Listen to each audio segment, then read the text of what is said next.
Box end assemblies. A lot of people still use them, and of course they require a diagonal wire to give them their strength.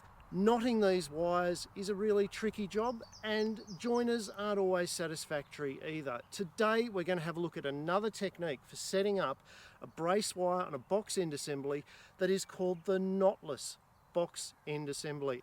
And for that purpose, I'm going to introduce Peter Barrett, who's a well-known fencing contractor in Australia, to walk us through the process. G'day, I'm Tim Thompson. If you like this sort of content, you find it useful, hit the subscribe button, give it a thumbs up, and there's plenty more content like this and more on timthompson.ag.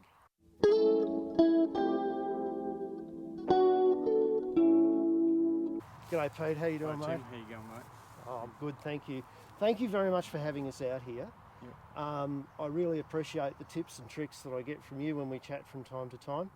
Today you've got something to show us called a knotless end assembly. Can you talk us through that a bit? It's just a way of bracing an end assembly that doesn't require a lot of technique, where traditionally you need to have a few skills up your sleeve. So today all you've got to do is follow your process and use an end knot, is that right? That's right. Yeah, if you can tie an end knot, you can fence. That's right. That's pretty cool. Yeah. All right, so let's have a look at this. It's important in the way that you set this knot up on the post, otherwise you waste wire, don't you? That's right, yeah. So you're coming in on the left-hand side of the end assembly. If we're standing inside the fence, Yeah. you're going on the left-hand side to begin with. That's right. What do you do then? Just talk us through that process, just Well, step by step. we just do our 3 loops, because the theory is you should have 1 loop of wire in your bracing for every 2 wires in your fence. And most people only have 2 loops in their end assembly That's right. braces, but Yeah, you're yeah. saying you should probably have 3 if you're running more than 4 wires. That's right. Well, if you run 3 loops and you do a knot, you've lost a third of your strength. Yep. So with knotless, it's the same as having 3 loops. So you can actually reduce the amount of wire That's you use right. back to 2 Yes. by doing the knotless, and That's it's right. also easier because you don't have to remember other knots. That's right.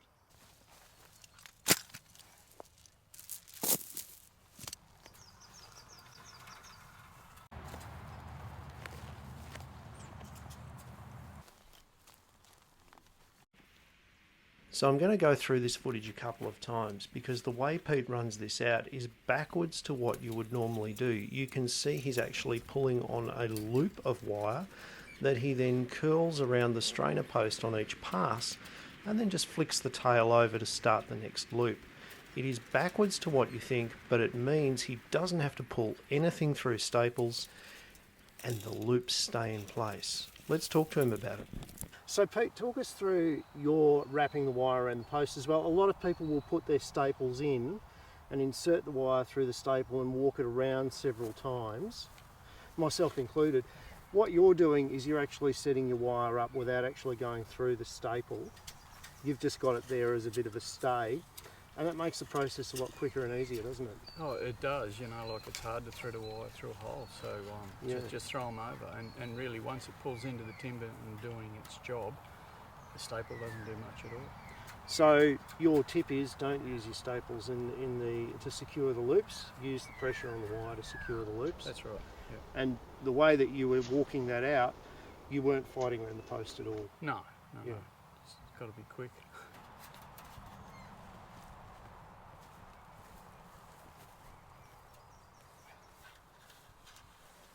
And it's worth pointing out that good equipment makes the job pretty damned easy too. Pete's got some excellent strainers that he sells, and regular viewers of the channel will remember these. If not, I've put the link up above. They're pretty cool.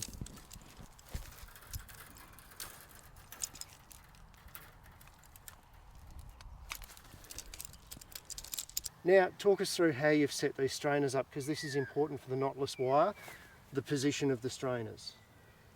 Yeah, it's just a matter of what side it's on, Yep. relative to the wire spinner. So if you work on the right side, and when you cut the wire, the slack goes back onto the reel, where if you work on this side, you end up with wasted wire.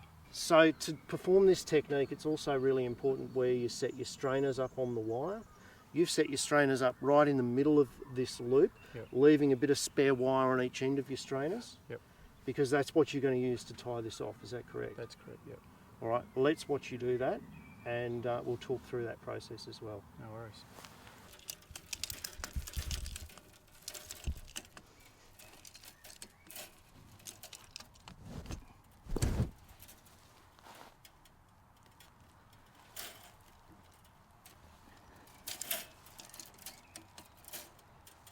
I'm hammering a staple on the side. Pete pinches the wire on each side of the post without kinking it or damaging it, just to hold it in place. You tap it in neat, you don't murder your wire. It's only to hold it while you're tying it off. It serves no other purpose.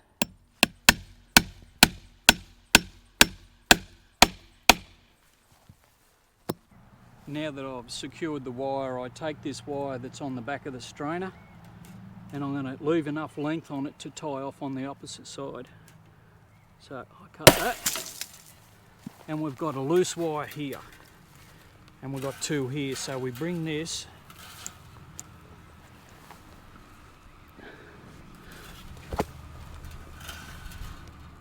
you've got to make sure it's coming off the right part there, and you bend that over as per we're doing a normal fence tie.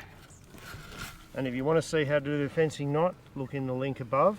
There's a full description on how to tie an end knot.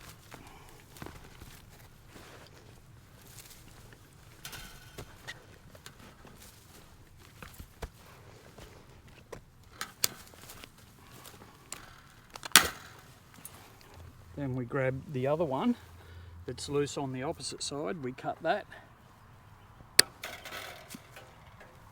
and we bring that underneath, get all the grass out of the way, and again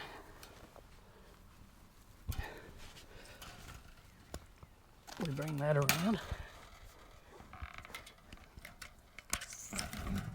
Always tricky doing them against a post, isn't it? It is.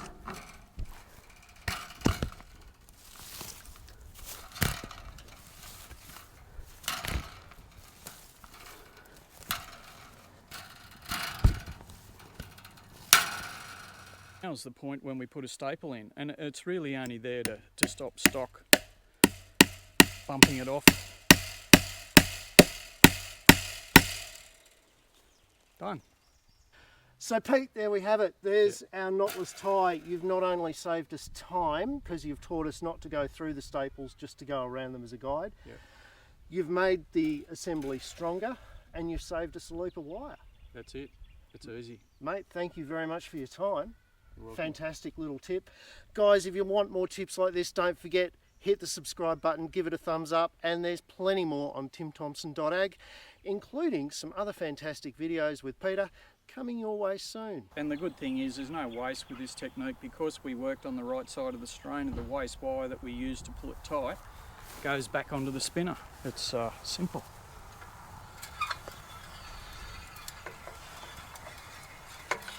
And it pays to have a high quality spinner like this one as well, Pete. It does. There's a plug for you, mate. Oh, good.